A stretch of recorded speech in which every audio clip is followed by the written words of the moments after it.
Good evening and welcome back to Prime of Midlife.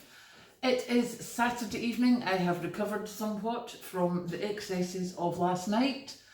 Thank you for all the interesting comments, shall we say. Yeah, you're right, it was fun.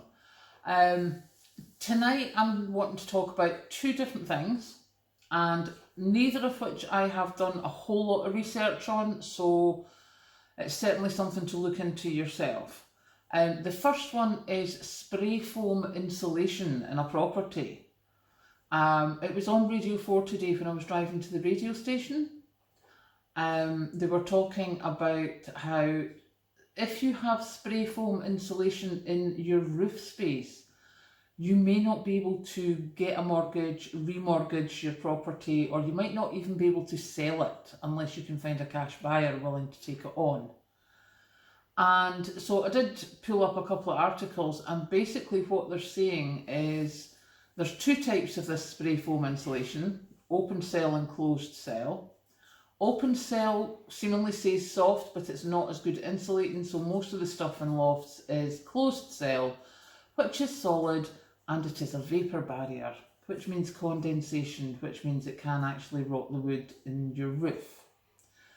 So, obviously it's not something that the surveyor can see behind either, so a lot of properties who have this will have problems with mortgages, and at the moment, if you are a person of a certain age, like I am, then if you are looking at equity release, they will not do equity release if you have that in the property. There is no equity release company at the moment which will allow, or which will take you on for equity release.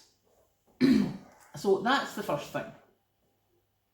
The second thing is voting changes. Come the next elections, now I think in Scotland it's going to be the next general election, in England there might be council ones in between, but you've now got to have photographic ID or a specific kind of ID. And there's been a bit in the newspapers about it being that a lot of younger people are going to struggle because your students don't often register to vote. They don't, if they've not got a driving licence, which in cities a lot of them won't have, then even like in London, the over 18s Oyster card is not acceptable. The over 60s one is. Strange.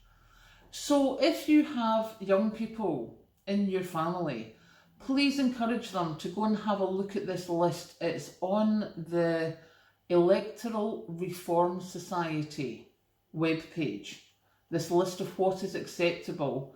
And please remember that if you are going to vote in an election, you need to take this ID with you, or they will not allow you to vote. And in a test run, the people who were sent away because they didn't have their ID, a third of them didn't come back to vote. So yeah, something to look out for, because it means that, you know, voting is going to change quite considerably. It's not just straight down the road with your e-ballot paper thing, card, election polling card thing that you have.